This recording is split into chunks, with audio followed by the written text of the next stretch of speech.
Good morning, everyone. This is the topic which I did not discuss about this particular topic which is there in immunology, and now we are going to see the antibody engineering technique. Already you have seen the structure of antibody, how monoclonal antibodies are produced. All these topics are discussed already, and you have a very fair idea about all these topics now. Okay, because the revision test is also done and you know the structure of antibodies and the production of monoclonal antibody, all those things you have a very good idea. Now we have to, when this topic is given in the syllabus, first thing is you need to think what is the need of doing the engineering of antibody. What do you mean by engineering of antibody? We are going to modify the antibody in such a way that the body, there will not be any harm or any reaction in the body because of the antibody which are used for treating some of the diseases. And you know the function of monoclonal antibody. Monoclonal antibodies are used for the for most of the therapeutic purpose. They use monoclonal antibody because they are very specific. And when we discussed about the monoclonal antibody, I told you about the applications. Like monoclonal antibodies are used in cancer diagnosis, it is used for killing the cancer cells, it is used for drug delivery. Monoclonal antibodies can be used for dissolving the blood clot. There are various aspects about the monoclonal antibody. This is known as the targeted therapy. You can target a particular region with the help of monoclonal antibody, and that problem can be solved. But when we how the monoclonal antibodies are produced, do you remember? We will be producing it in the animal model system. We'll be taking a mouse as the model system, and we introduce the antigen. The antibody production get activated. Once the antibody titer value is proper, the B cells will be separated, right? You remember that B cells will be separated from the spleen, and B cell fuses with the, we need to fuse it with the myeloma cell to produce a hybridoma, had selection, and then the further processing. I think all are clear with the process. Now the production, the problem with the monoclonal antibody is most of the monoclonal antibodies which are available in the market, they are mouse origin. What do you mean by mouse origin? They are developed in the mouse. Sometimes, very rare cases, when this mouse monoclonal antibodies are injected into the human body, there can be reaction. You know that hypersensitivity reaction is there, and our body, whenever a foreign particle enters into the body, there is a chance that antibody which is injected for treating some of the diseases, that can be identified as an antigen in the body, and there can be worst various reactions can be seen, right? So this antibodies which are produced, so imagine that a person is admitted in hospital with a blood clot in the artery. So they will give the monoclonal antibody treatment. As soon as they inject the monoclonal antibody, before the reaction can happen, before the proper functioning of the monoclonal antibody can happen, the body's immune cells will start identifying the monoclonal antibody what you have injected into the patient's body, and antigen antibody reaction happens, and you know the hypersensitivity, all those things happens, and the patient will be in a critical condition.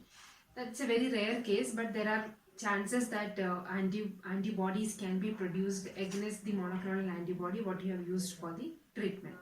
Okay, the antibody which are produced here, they are known as the human antibody for mouse. Okay, so they are the humanized, or the antibody which is produced in a human against the mouse antibodies. Okay, they are called as the HAMA. HAMA stands for humanized antibody against the mouse antibody. They will be produced during the monoclonal antibody injection, because monoclonal antibody is identified as the foreign. Now to avoid this problem, now what happens when antibody is synthesized against the monoclonal antibody and the antibody which is synthesized in your body, they both will interact together, forms the complex. Immune complex will accumulate. This immune complex will move to the kidney, and since it is large in nature, the removal from the kidney will not happen properly, and thereby the kidney damage can also happen. Okay, that can, and if it is not treated or if it is not removed from the body properly, this can lead to various complications, and the life of that particular person will be in danger.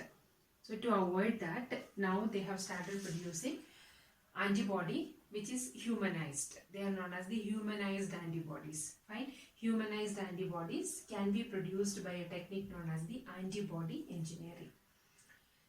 So first, while writing this antibody engineering, whatever I told you till now, that you need to write what is the need of this production of this antibody. It is done to overcome the complications caused by the monoclonal antibody. Just now I told you about the complications what can happen because of the monoclonal antibody injection. First, FDA approved engineered antibody that was released in 1997. What is FDA? Food and Drug Administration. They have approved one of the engineered monoclonal antibody, and that was released in 1997. This year you have to remember. Now, to produce a humanized antibody, it is not completely humanized. There are two methods. One is a partially humanized one. Second one is a complete human antibody. Both the methods we'll see. The first method is partial humanized antibody. Now, what is the need of producing a partial humanized antibody? Now, what exactly happening here is, in the case of antibody, whenever this antibody, imagine that this is a monoclonal antibody. When this monoclonal antibody is injected into the patient's body, usually the Fc portion of the antibody, okay, this region is known as the Fc portion. Fc portion of the antibody will be identified as the foreign particle, because the Fc portion is the one which will be binding to the receptors. You remember Fc receptors are there in most of the cells, and on the epithelial membrane and all there can be Fc receptor. This monoclonal antibody can bind to the Fc receptor. Which portion will be binding to the Fc receptor? Fc region of the antibody. You remember the structure of antibody? Antibody has two regions. One is known as Fc, that is the stem portion of the antibody, and the tip portion of the antibody is known as the fragment antigen binding, or FAB. Now this is the region which will be binding to the Fc receptor. Now what exactly happens here is, if we modify this portion as a humanized one, okay, the sequences which are derived from the human chromosome, that particular DNA, if you use to produce the monoclonal antibody, the antibody will not be identified by the immune system, because Fc portion is of human DNA sequences that can be prepared by this recombinant DNA technology. So when you are talking about the recombinant DNA technology, all of you know that we have to use a vector. Clear? Now we have to use two different expression vectors are used. These are the two expression vector. This is the gene construct what we need to make for introducing into the transformation system. So the gene construct consists of a promoter, a leader sequence, a mouse variable region, and a human constant region. So what is that constant region? This red color highlighted region, that is the variable region. Remaining portion is known as the constant region. So you just go through the antibody structure, then you will understand, and I think all of you are clear with the antibody structure. The tip portion is the variable region, which is the FAB region. The remaining portion is the FC, which is constant region. Now you can see that constant region, the DNA sequence is separated from the human. So human constant region of the light chain, and mouse variable region of the light chain. This is the mouse DNA sequences. Promoter is there, leader is there. And similarly in the other construct, it is promoter, leader, heavy chain variable region, and the heavy chain constant region. So the gene construct is ready. This you need to put it into an expression vector and transfect both the vector into a myeloma cell. Okay, so myeloma cell, why we are using, you know that the rapid amplification will be there, and they are immortal, and you can do prepare this antibody for a number of times than the normal cells. That is why we use the myeloma cell. So both when you are introducing into a cell, the process is known as the co-transfection. Two vectors with two different gene construct you are putting into one host cell. What is a host cell here? Myeloma. And this particular gene expression happens within the myeloma cell, and proteins will be synthesized, heavy chain polypeptide and the light chain polypeptide. Now you can see that there is a leader sequence. What is the function of the leader sequence? In the first semester cell biology you have studied the leader sequence, which is there along with the polypeptide chain. This will take this protein to the endoplasmic reticulum for the post-translational modification.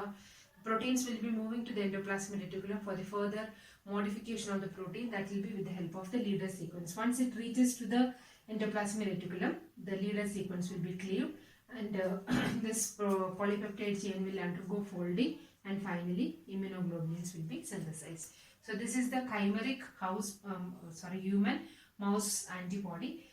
The stem portion that is humanized, thereby body's immune system will not be identifying it, whereas variable region is of mouse.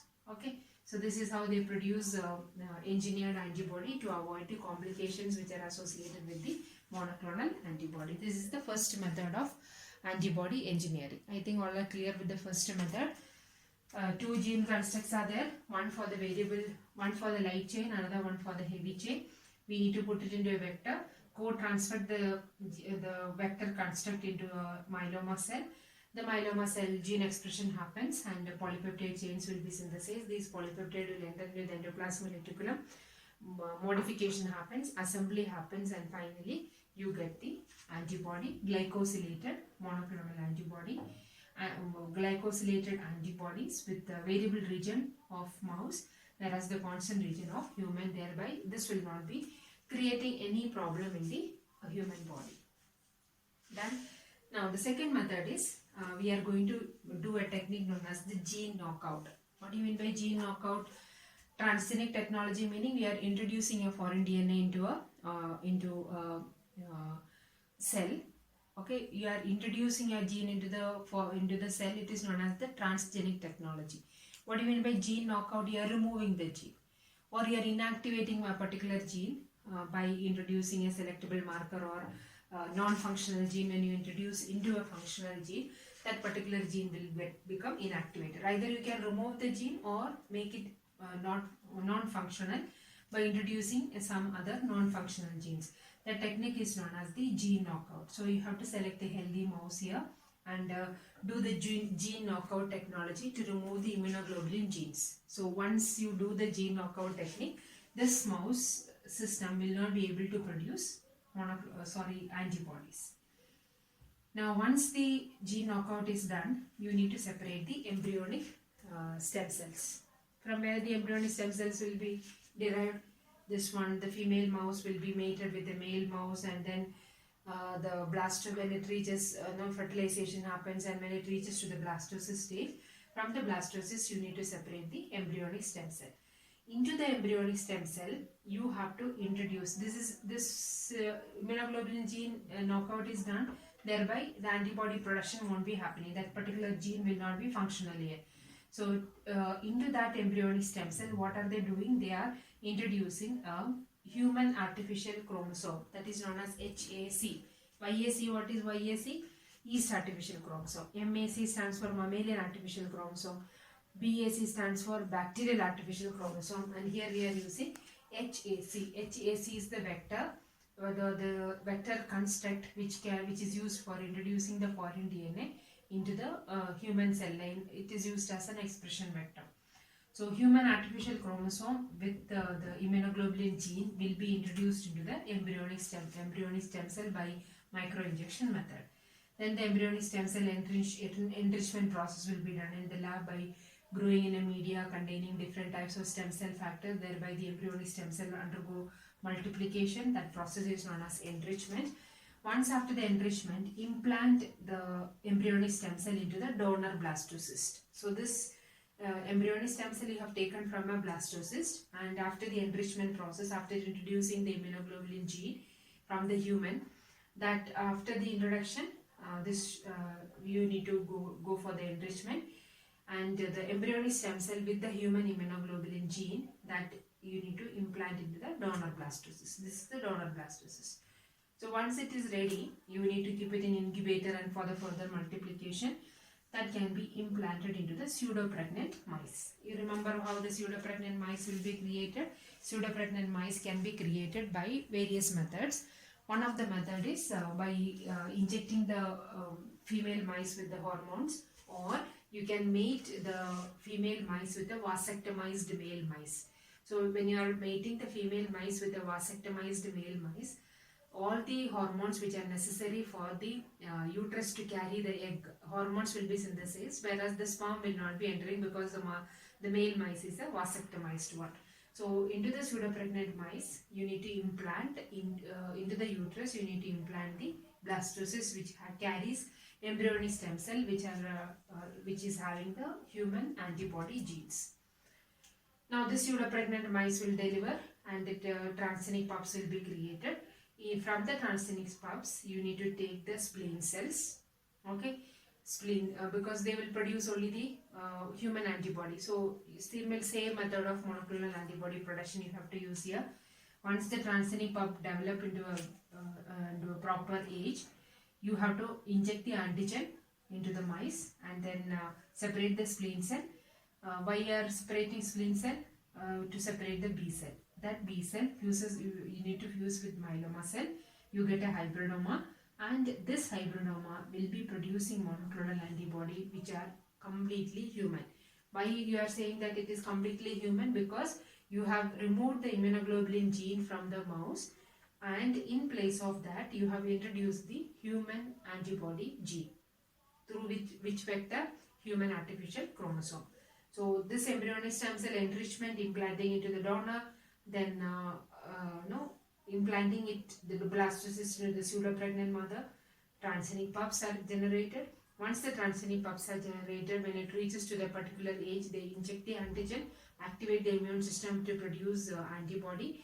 Once the antibody the production is proper, they remove the B cells from the spleen and fuse the B cell with myeloma cell to produce a hybridoma and culture the hybridoma. Hybridoma, after the hybridoma, you know what you need to do? Height selection.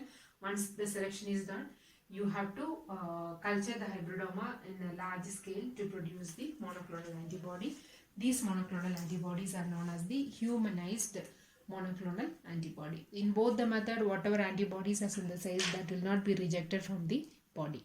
Why it will not be rejected? Because both are